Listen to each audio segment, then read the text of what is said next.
Greetings all. Cousins Stephen and Jeff organised this family reunion in Altona near Olmanoppa's family home.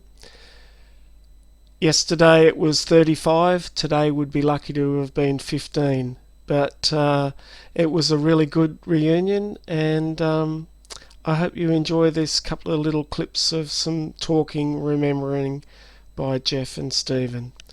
Thanks for that. Hope you enjoy it. Bye. I'm recently assisted ChatGPT, and it's funny, it's quite accurate.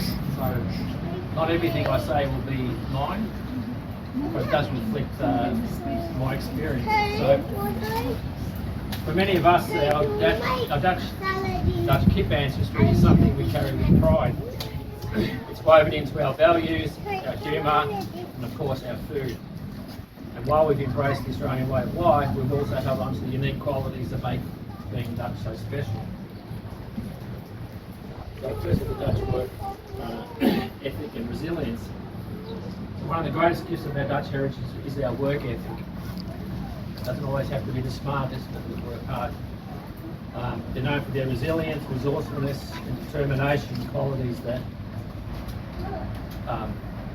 people that have good judgment find admirable, and they make good friends. So Nan and Pop, or Omer and Opa, arrived with little more than a couple of suitcases, a toolbox, 6 kids and a dream. They worked hard, built businesses, and Daddy wasn't going to do this because he's going to get emotional. They didn't complain, and they just got on with it. And that resilience has been passed down to lots of the generations. Whether it's in our careers, our education, or the way we tackle challenges, we carry that same can-do attitude. There's Dutch directness and Australian mateship. Another thing we've inherited is the famous Dutch directness.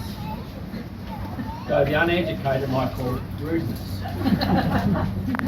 We don't always sugarcoat things, and if something needs to be said, it gets said. But that honesty mixed with a bit of Aussie humour and mateship has made us stronger and closer knit, and gives us a respect and friendship for those that appreciate it. Of course, no talk about Dutch heritage would be complete without mentioning the food. And for those that prepared stuff today, thank you very much from my stomach. So, meat pies and pavlova are okay, but stroop waffles, oliebollen, and good helping of Dutch licorice, that will quite often scare off unsuspecting Australians, always goes down well. These traditions give us a unique childhood filled with stories, customs, and a connection to our past. And of course, I can't leave out one of our most obvious Dutch traits. Sorry, Lisa. Our height.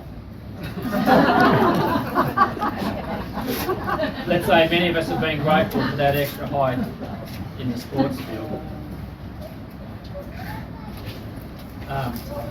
But most importantly, our Dutch heritage has taught us the value of family, whether it's gathering around a table for a meal, celebrating birthdays with partners luck, or just enjoying each other's company. It's good to keep the connection alive.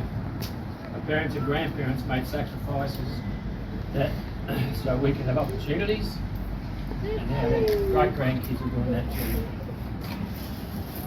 So in closing, sure you don't want to say something yet?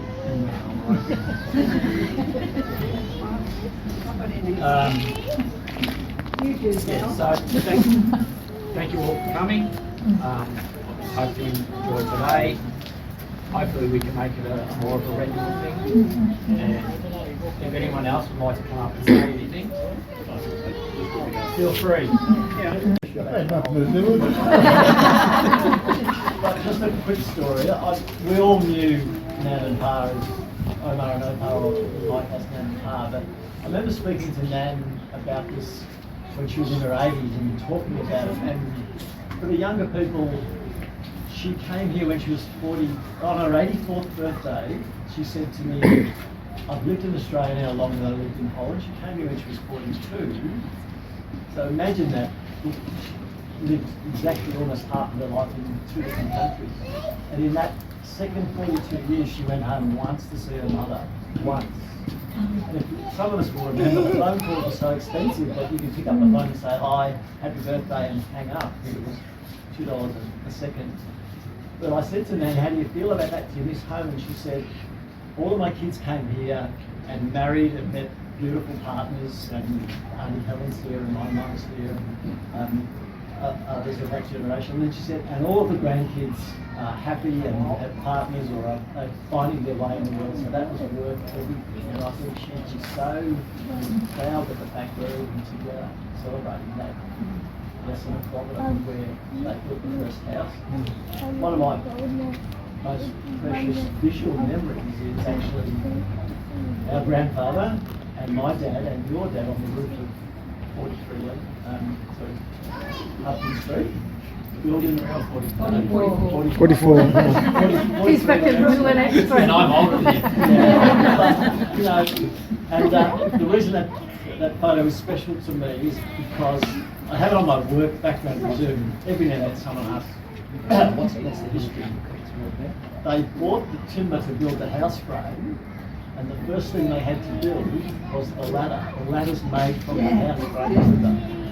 So that's the world they came to. There was no builder registration, there was no building permits, there was nothing. They came to the site with all their tools. Of course, they couldn't bring a ladder, so what did we do first? We built a ladder. And how did they travel to the site? On the bicycles. That's right. So I just think Nan and Pa would be so proud, and proud of you, for helping keep the family together. So let's hope you can do this again. Come down and have lunch with me, and which she did, and then my second one and my third one all came to Nan, so I had to, and she gave them a boiled egg every day, and so when I had 3 of my children going there, I had to go and buy a dozen eggs every day. And if you're really good, we got a harvest like that.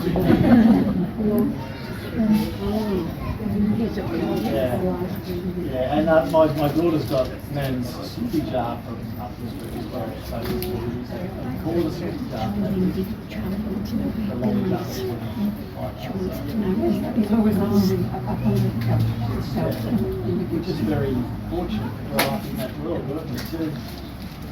To move your whole family and create a whole new family in that environment. Well, the idea of your mid-40s with 6 kids, you know, a couple of suitcases and 2 chests, which is now Eddie's coffee table. Yep. People just don't comprehend that.